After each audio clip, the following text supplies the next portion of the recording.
Bismillahirrahmanirrahim. Assalamualaikum warahmatullahi wabarakatuh.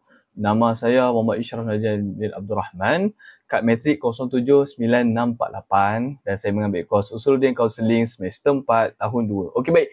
Jadinya saya akan menghuraikan, membincangkan ataupun menerangkan berkaitan tentang tajuk saya di dalam subjek Haqaiq at-Tasawwuf, dan tajuk yang saya ambil untuk saya punya kajian iaitu Ar-Ridha.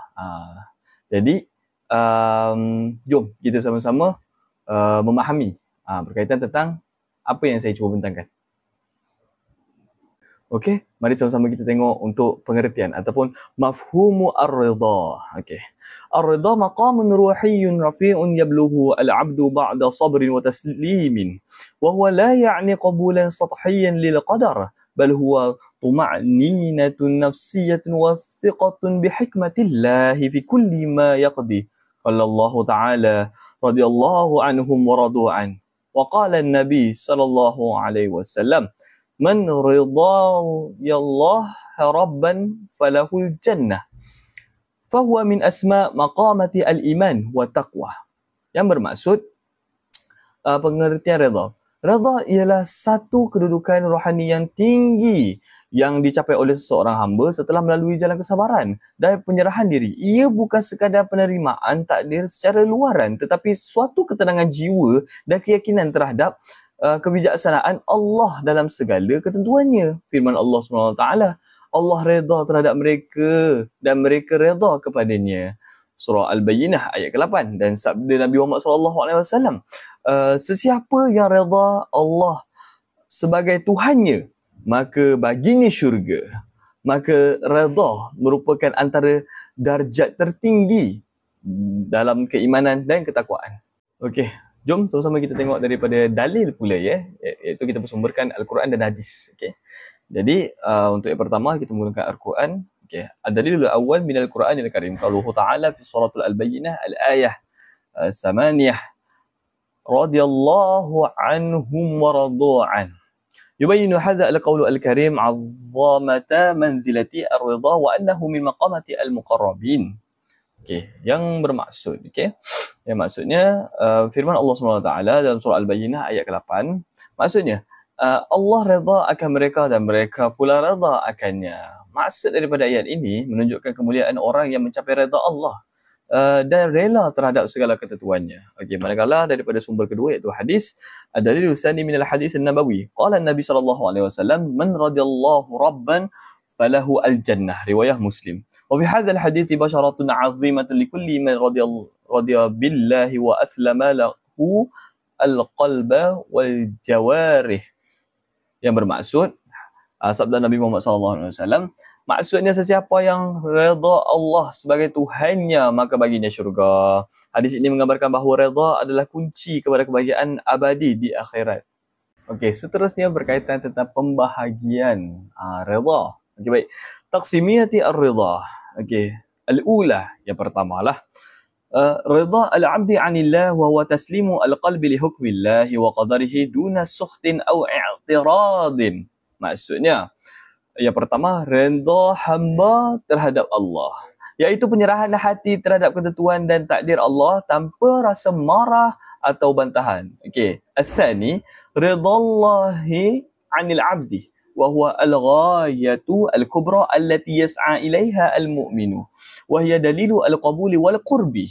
Okey, maksudnya apa ya? Poin yang kedua, redha Allah terhadap hamba. Inilah malamat agung yang diusahakan oleh orang beriman sebagai tanda penerimaan dan hampirnya seorang hamba kepada Tuhannya. Dan wa akhiran thalis, okey, ridha al-'abdi an nafsihi wa huwa an yakuna al-'abdu mutma'inna bi imanihi wa 'amalihi duna ghururin aw i'jabin. Yang terakhirlah, redha hamba terhadap dirinya sendiri, iaitu apabila seseorang merasa tenang dengan iman dan amalannya tanpa rasa takbur atau bangga diri. Okey, baik, seterusnya berkaitan tentang faedah apabila kita redha. Okey, yang pertama daripada poin pertama, al-bu'du ar-ruhi, ar-ridha yu'addu min a'la maratib al-iman, fa huwa yuhaqqiqu tuma'ninata an-nafsi wa quwwata ar-ruhi, yu'azzizu 'alaqata 'ala 'abdi bi rabbih kama yu'inu 'ala as-sabri wa tawakkuli wa yaj'alu al-qalba thabitan fi muwajahati asy-syada'id. Yang bermaksudnya kerohanian lah. Redha adalah punca keimanan yang membawa ketenangan jiwa, kekuatan rohani dan hubungan mendalam dengan Allah. Ia menjadikan seseorang lebih sabar, tawakal dan tenang dalam menghadapi ujian hidup. Okey. Poin yang kedua, al-bu'du al-iqtisadi. Ar-ridha yumbitu fi al-qalbi al-qana'ata wa yub'idu al-insana an at-tama'i wal-jasha'i mimma yuqallilu من الضغوط المالية ويرسخ الصدقة والإيمانة في كسب الرزق.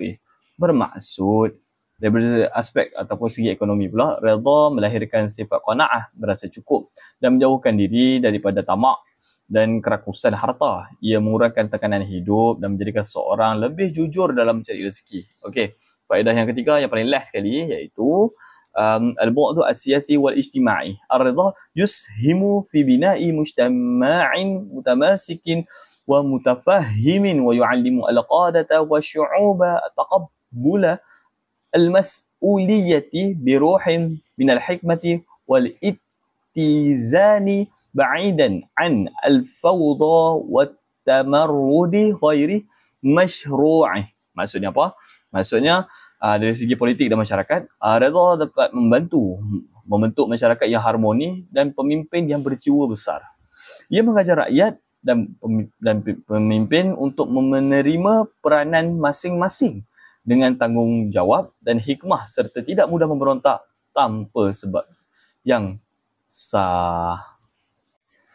Okey, slide seterusnya iaitu melatih jiwa agar mencapai redha. Ada 3 saya taruh kat situ. Yang pertama iaitu sabar, yang kedua taslim, yang ketiga tawakal tu ala Allah. Yang bermaksud yang pertama sabar, yang kedua penyerahan diri, lepas tu kita berserah kepada Allah, kita tawakal kepada Allah apa-apa saja yang berlaku dalam kehidupan kita. Okey, baik, so kita sudah sampai ke slide terakhir iaitu bahagian kesimpulan. Okey, baik. ختاما فإن الرضا بالله تعالى خلاصة السير الروحي وغاية السالكين إليه وراحة القلب ونور الإيمان وسر السعادة في الدنيا والآخرة فلنجتهد في تهذيب نفوسنا حتى نبلغ هذا المقام العظيم ونكون من عباد الله الراضين المرضي عنهم. Yang bermaksud sebagai kesimpulan, redha kepada Allah Ta'ala merupakan inti perjalanan rohani dan maklumat tertinggi bagi para penempuh jalan menujunya.